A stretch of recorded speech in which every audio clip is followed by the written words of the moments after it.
What a month, still with torrential downpours and high winds. As someone says, March comes in with a bluster and leaves with a whimper, or something like that. But the flowers have come along in spite of it all, and the very boggy lower meadow area is full of red and sheep sorrel, both delicious in salads, and the fritillaries are now coming into full flower.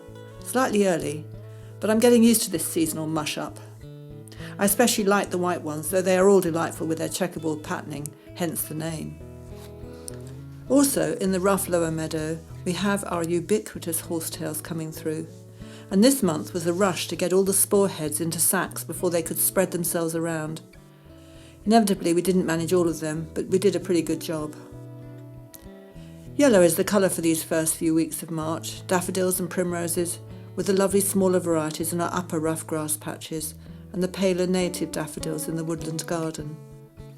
To add to the symphony of yellow, we have the lesser celandines, the wild ones with the green patterned leaves, and the dark coppery coloured brazen hussy. What a fantastic name for such a spectacular little wildflower.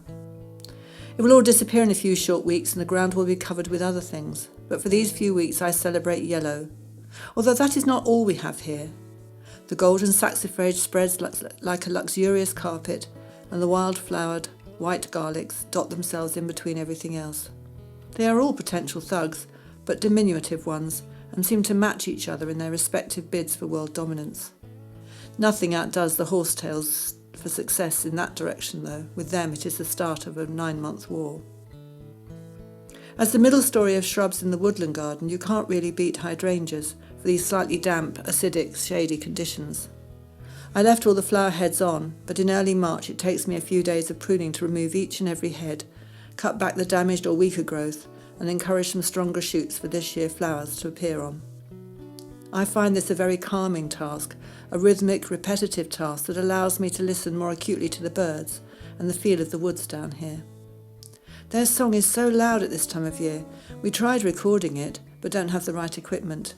You will have to imagine it. But there are so many different calls. I would love to be able to identify the different bird species by their songs. We keep all the prunings for the chipping pile, for later mulching and paths, always trying to return everything to the area it grew in. Sometimes I simply stop and give my back a rest and meditate briefly with our little Buddha, who is developing quite a hair coat with the mosses growing over him. I shall pull them off soon so they don't damage his surface. He sits opposite 3 stone benches and underneath one of our tallest alder trees, but for now the moss is just part of the wonderful evolving textures of the garden. Texturing a garden is not that often explored other than by leaf form, but I love the alternatives too. Also with wonderful textures of the various barks of our many trees, the Betula nigra heritage, which has wonderful shaggy peeling bark, and the much smoother Japanese birch Mount Zhao, with its hints of purple developing as it matures. Next to this is the young China rose, a Chinese birch, but her colours are still very dusky, not yet fully formed. We have several of the Betula jackmontii, 3 older ones planted soon after we arrived, and Snow Queen is particularly shiny through winter. Also a good bark peeler, great for soothing one's nerves if get upset at all. One of my favourite, which we brought as a much younger tree from our old garden, is pink champagne. Another Chinese birch whose colours are really showing up now, and she seems happy where she is planted. Though we couldn't spend a lot of time planning it out that much when we arrived, there was so much to do immediately with hundreds of plants and trees in pots. Then we have the wonderful snake bark maple, George Forest, with the wonderful red young stems and leaf buds, which gradually mature into green striations. Then we have the willows, especially the black catkin willow, proper name Salix melanostachys, and the red, fine-stemmed willow Salix purpurea, with its slender bluish leaves. And elsewhere in the boggy areas, the twisted willow Salix tortuosa, with its gorgeous stem formations. One of my favourite willows is the Chinese Salix fargesii, with its thick, deep, red stems and furry buds that open into a wonderful reddish-green statement among all the underplanting. Finally, with textures, I love the varieties of fungi that live down here.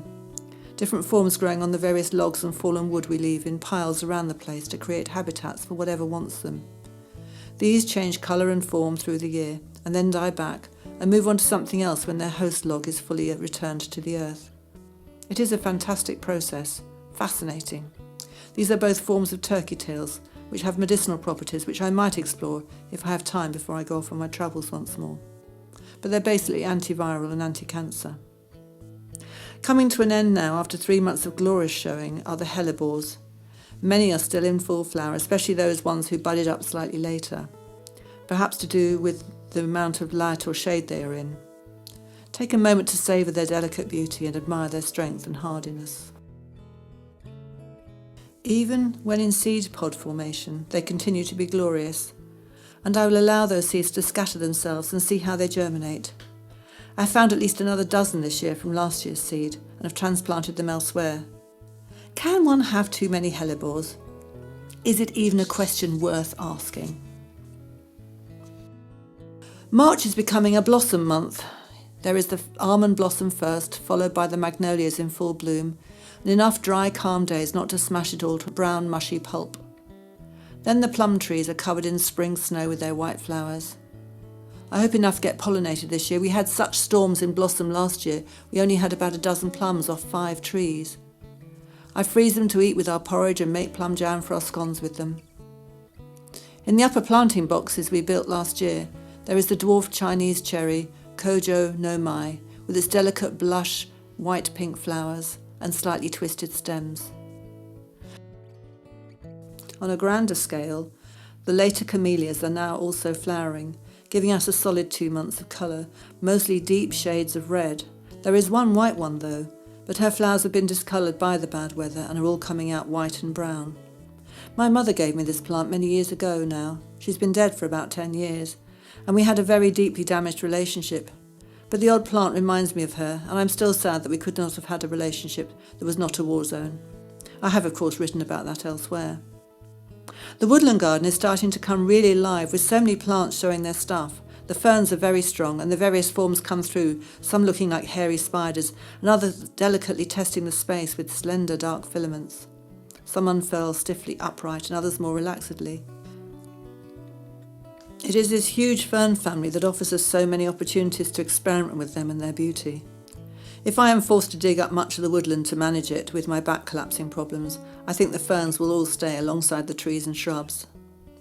By the drainage ditch we dug with a little wooden bridge over, many tiny ferns are starting to grow, having self-sown from their spores. It must be fern heaven here then.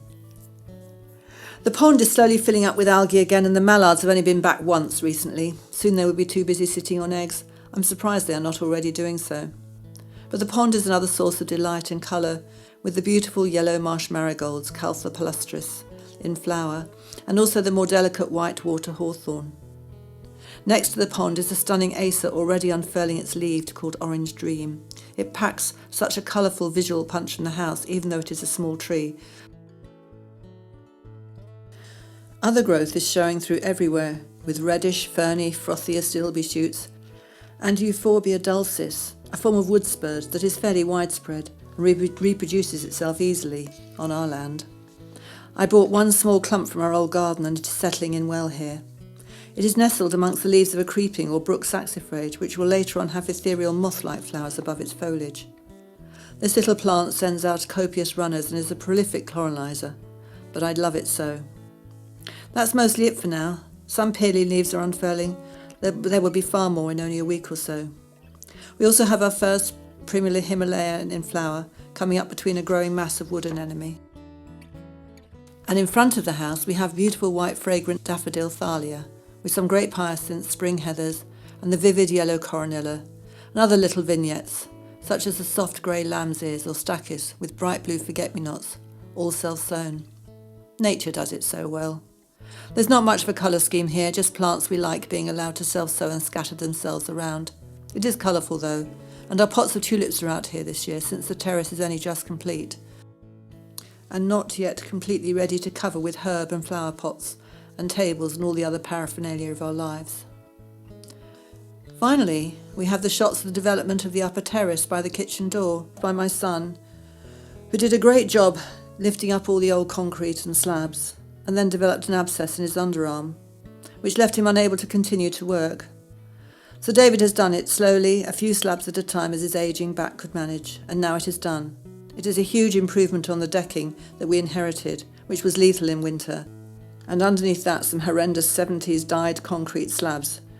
Soon it will be reclothed in many pots and delights for the rest of the year, plus our outdoor dining areas.